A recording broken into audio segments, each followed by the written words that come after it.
Canam's history goes back to August 15, 1960, the date on which Canam Steel Works was incorporated.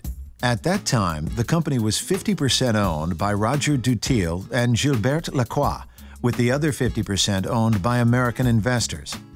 Canam, the name chosen for the company, is derived from the words Canada and America.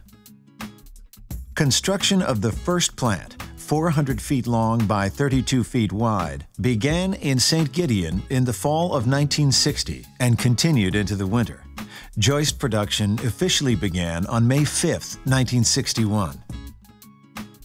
In the early years, the entire production was sold to New England customers.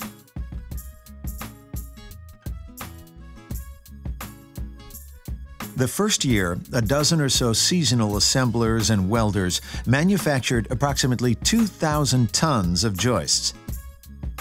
The company had a slow and difficult start. Most of the raw materials were imported from Poland and Czechoslovakia, unloaded at the Quebec City port, and then processed in St. Gideon before being shipped to the Boston area.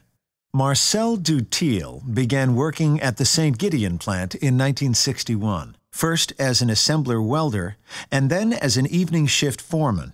In 1963, after working in the Boston office for a few months, Marcel took over the reins of the company. The transportation needs felt by the new company led Marcel Dutil to create Manac in 1966. When Canam and Manac merged in 1972, the newly formed company became known as the Canam Manac Group and came under the sole ownership of Marcel Dutil.